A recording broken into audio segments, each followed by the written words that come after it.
Друзья, всем привет! Добро пожаловать ко мне на канал. Меня зовут Виктория.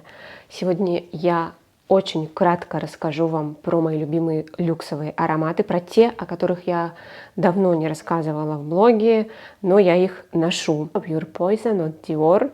Обожаю. Это, конечно, аромат, который отсылает к определенной эпохе. Мой муж, например, сразу же сказал: ого, это что-то знакомое, хотя он вообще далек от мира парфюмерии, но вот даже он его узнал. Это белоцветочный, древесный и с таким чистым мускусом. И все ноты, которые я перечислила, абсолютно не описывают этот аромат, потому что это что-то необыкновенное, правда. Он вроде бы и сладкий, но это все-таки аромат чистоты. Надо один раз попробовать. Я считаю, что это легенда, это шедевр. Ну, вообще из линейки ядов очень много классных ароматов. И они все чем-то, кстати, пересекаются с Госа от Jeroboam, который мне нравится. И даже вот этот вот есть такая сандаловая сливочность и вот какая-то такая белоцветочность, что их объединяет. То есть они не похожи, то есть по звучанию разные, но вот по настроению, да, они чем-то пересекаются. Вообще я заметила, что часто удачные нишевые ароматы, популярные, не какие-нибудь там, знаете, с прибабахом, они похожи на что-то люксовое, шедевральное. Дальше. Нарцисса Родригес, Фохио, это Маск Нуар. Очень красивый фруктово-замшевый аромат. Тут слива, тут специевая кожа и, конечно же, есть тут мускус, но он вот не похож на остальные нарциссы родригесовские мускусы, он другой. То есть те, кто не любит мускус, нарцисса Родригес, попробуйте этот аромат, возможно, вам понравится. Но он прям вообще похож на какую-нибудь, конечно, нишу. Боже, сколько я уже сносила его. Знаете, Вольтер, This is you. Любят его, в основном его любят, но есть люди, которые говорят, что это ужасно. Мне обязательно кто-нибудь напишет под видео, когда я его хвалю, что это ужасно. Даже не буду передавать, что мне рассказывают. Но я, знаете, стала со временем, вот он у меня уже года 4, наверное, стала какой-то мускус там чувствовать. Не помню, заявлен ли он вообще в базе, но стало что-то такое ощущать. И вообще он набрал обороты, он очень стойкий и громкий. Здесь каштаны, жасмин, сливочный сандал. Вообще аромат именно про сливочность, про молочность и про древесность, да. И каштаны чувствуются, да. Необычный, он ни на что не похож. И я вообще его купила в тот период, когда я только пользовалась нишей, и меня просто покорил этот аромат. Тогда для меня было такое мерило качества и вообще шедевров, что это звучит нишево. Сейчас я так не считаю. Я понимаю, что часто люкс может переплюнуть нишу. Поэтому, иногда сейчас такие цены, что люкс может и стоить дороже, чем ниша. Поэтому это покинуло меня убеждение.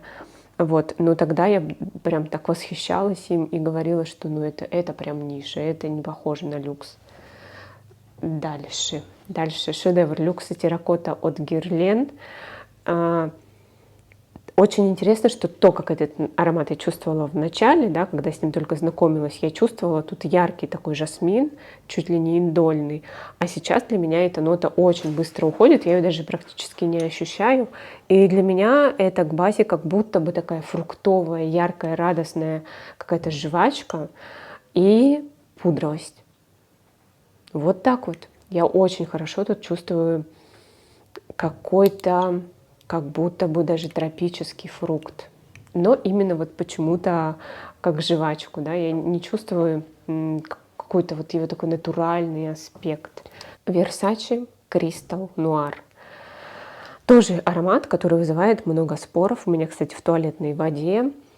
Рассольный кокос, рассольный сандал. Я, честно говоря, не знаю, что именно тут рассолит, но прям такой есть оттенок. В начале тут имбирь, то есть аромат и свежий, и пряный, прям с самого старта, поэтому я могу его носить и когда очень тепло, и когда холодно. древесность есть в аромате и такая кремовая белоцветочность. Туалетная вода, она, конечно, очень-очень рассолит. В парфюмерной там больше вот эта кремовая цветочность. Еще вышел новый парфюм, по-моему, он называется, да, концентрация в парфюм, экстракт. Он мне не понравился. Для меня там какой-то очень есть в базе такой громкий Акигала Вуд. То есть он перебивает вообще все верхние ноты. Ну, в общем, мне не очень. Конечно же, еще один Нарциссо Родригес. Вообще у Нарциссо Родригеса ароматы есть очень-очень необычные. Особенно мне нравится роза. Роза, ну здесь вот Флёр Маск, здесь вроде бы и роза, а вроде бы и пион, да, кто что хочет, тот то и слышит. Это пудровый аромат, но пудра вот именно в туалетной воде, у меня туалетная, она довольно прозрачная. Она не сладкая, она не какая-то такая, знаете, плотная, нет. Здесь еще в верхних нотах бергамот, который в себе немножечко содержит такой чайный горьковатый оттенок. И, конечно, тут есть мускус. Но для меня, как я уже говорила, мускус Нарциссо Родригес придает аромату летучесть, он такой как будто бы как кокон, да, сам аромат становится. Я его вот не слышу отдельно. Для меня, ну, я из тех людей, кто обожает этот мускус, но именно вот за то, какую он структуру аромату дает, потому что отдельно я его не выделяю. Вот, ну, правда, нигде. Это у меня старый еще, представляете, флакон. Это Идиль от Герлен. У меня есть туалетная, парфюмерная и лимитка дуэт. Потрясающие цветы. Просто букет цветов. Тут у меня лично такая ассоциация. Тут есть такая нота, как будто бы принесли вещи с мороза, провели раскаленным утюгом, и вот этот вот аромат. Еще, ко всему прочему, тут как будто бы такая вода есть, да. Для меня это вода, которая, допустим, пруд. Не вода из-под цветов, знаете, такой бывает оттеночек. Нет, именно пруд. И вообще он для меня довольно меланхоличный аромат. Но я его обожаю. Это для меня какая-то творческая энергия во флаконе. Он меня бодрит. И меня цитрусы не бодрят, они меня очень часто даже раздражают, и голова болит. А этот аромат, да, вот такие у меня отношения с Идиль. Герлен, Елисейские поля. Я так рада, что у меня есть еще старый выпуск. Многие ругают вот эти новые в флаконах с плечиками. Я не знаю, я вот этот именно Елисейские поля, по-моему, один раз на блотере всего лишь тестировала в новом выпуске. Это потрясающий аромат фруктов, цветов, и для меня это просто весна во флаконе. Будто бы нотки шампанского, и даже немножечко он запудривается к базе. Просто аромат вечера, светского мероприятия, где парфюмы цветочные смешались с шампанским, с фруктами, с вот этим весенним воздухом. Аромат очень-очень атмосферный и элегантный, несмотря на то, что это яркий фруктовый аромат. Фруктовые бывают, да, они либо вот бывают прям натуралистичные, да. У меня есть Pulp от Byredo или Keep Glazed от The House of Food. Ну, такой, да, они прям яркие, они не на каждый день, они, ну, своеобразные. Кто-то любит, кто-то вообще выносить не может. А вот этот аромат, он довольно все-таки универсальный. Если дозировку соблюдать, то, мне кажется, его можно где угодно, когда угодно. Prada Infusion d'Iris. Блин, у нас такая влажность, у меня начинает вот здесь вот отходить. Но это 100% оригинал. Я покупала его здесь, в Испании, вместе в магазине, который точно продает оригиналы. Но вот все время у меня это вот здесь отклеивается. В общем, это очень красивый, благородный, элегантный ирис. Могу сказать, что есть какие-то тут немножечко морковные оттенки, но тут такая красивая пудровость. И мне кажется, если не искать, то этот морковный оттенок даже не найдешь. Здесь очень красивые в верхних нотах цитрусы. Я слышу это как нероли, но тут заявлен мандарин. Нероли тут, кстати, тоже есть. Но мандарин я вот почти не слышу. И здесь еще бензоин есть в базе.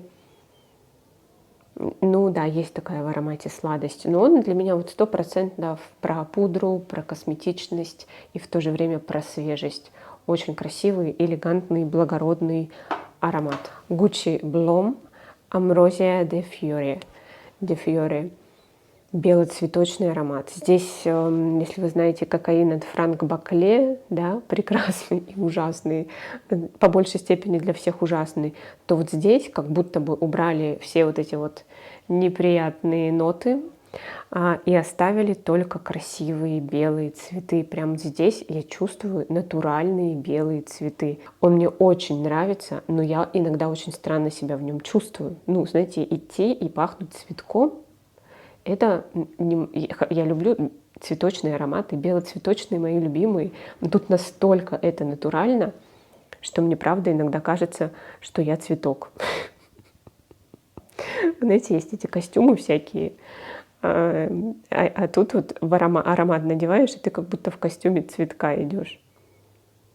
Причем я не могу сказать вот какого. Я здесь как будто слышу и жасмин, возможно, даже немножечко что-то от туберозы, от фрезии, возможно. То есть в нем и свежесть есть, и сладость есть. И тут наверняка есть какая-то база, какие-нибудь ваниль, может быть, дерево. Я не помню базу аромата. Ну, то есть он держится за счет чего-то, но я ничего не чувствую. Вот, правда, у меня ощущение, что я просто я сама, когда нанесу, я сама цветок. Настолько натурально. И мое открытие, на самом деле, я вот не знаю, куда его отнести, этот бренд Jup Hoop, как он читается, напишите мне в комментариях. Но я его решила отнести к люксу. В общем, хочу вам рассказать, я уже как-то его упоминала, когда он мне только пришел. Это потрясающе, это очень красиво, это такое необычное сочетание старта. Я слышу здесь как будто бы вишневую газировку. Кто-то говорит, что это вишневые косточки, но мне не кажется, да. Мне кажется, что это именно газировка. То есть косточки, они прям вот очень натурально звучат. А тут вот нет этого ощущения прям 100% натурального звучания. Тут, ну, или сироп это. То есть это уже вот как-то обработанная вишня. И потом аромат, что необычно, начинает запудриваться. Еще тут появляется ваниль, но он не громкий. Вишню, вот эту вишневую газировку я продолжаю слышать уже тише, потому что на первый план выходит вот такая ванильная, но в то же время косметическая пудра. Очень необычный аромат. И он, что хорошо, не очень громкий, то есть его можно носить хоть каждый день, куда угодно, никого не задушит, он очень приятный и освежающий за счет этой вишни, и теплый за счет вот этой вот ванили, и с чистотой, потому что тут есть пудра косметическая. Очень-очень необычно. Прям звучит, ну, я не знаю, куда отнести этот бренд, но как минимум это звучит как прям такой хороший люксовый аромат, хорошего люксового бренда. Напишите, куда относится вот этот бренд. Вот, друзья, такие получились у меня ароматы. Еще раз напоминаю, что, конечно же, это не все мои любимые, самые, которые я считаю необходимые в моей коллекции, шедевральные люксовые ароматы. Конечно, все они практически у меня такие.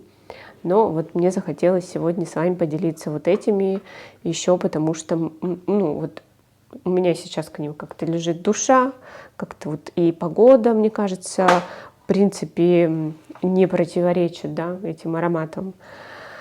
Хотя вот этим вот, конечно, больше хочется прям весной, но у нас бывают сейчас теплые деньки, поэтому тоже немножечко хочется так походить цветочком. Но обычно вот настроение вот таких ароматов для меня 100% весеннее и цветочные, когда хочешь в костюм цветка облачиться.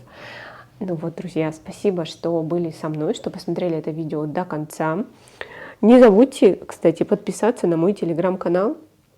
Я туда выкладываю оперативнее все, рассказываю про жизнь в Испании, про котиков. Я тут недавно решила, что мне нужна челка. Я долго думала, потому что ничто так не меняет жизнь человека, как челка. Все, теперь ты как бы уже должен как-то с этим жить, с этим что-то делать.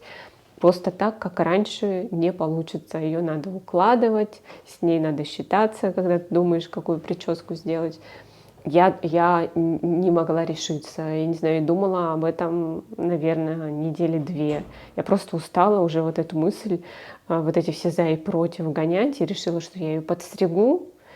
Ну, если пожалею, то, может быть, это такая прививка лет на 10, что я опять не буду этого делать. Вот. Ну, на самом деле, мне нравится, как это выглядит. Но минус в том, что у нас сумасшедшая влажность вот здесь. Я сейчас там, где вот было наводнение не так давно, и здесь до сих пор очень высокая влажность. И вот просто, ну как бы я эти волосы не пыталась выпрямлять, через, я не знаю, через полчаса они все уже вот у меня пористые, набрали влаги, и вот так вот опять все в разные стороны. А что с ними происходит к концу дня, если вот никак их не укладывать, а я правда укладываю по несколько раз в день, ну вот перед видео, например, я тоже их опять укладывала, ну, потому что они набирают влагу, и все вот так вот пушатся, и вот так вот завиваются. Вот. Не пишите мне, что вьющиеся волосы это классно. Я понимаю, что классно, но мне вот хочется походить с прямыми. Я вообще считаю, что классно, когда волосы могут уложиться так, как тебе надо. Они же все-таки мне принадлежат. Поэтому мне хотелось бы, чтобы мои волосы именно меня слушались, но не выходит. Они все-таки очень подвержены воздействию окружающей среды. Все, друзья, спасибо, что были со мной. Не забудьте подписаться на канал, поставить палец вверх. Я желаю вам хорошего настроения. Обязательно будьте счастливы. Всех целую, обнимаю. Всем пока-пока.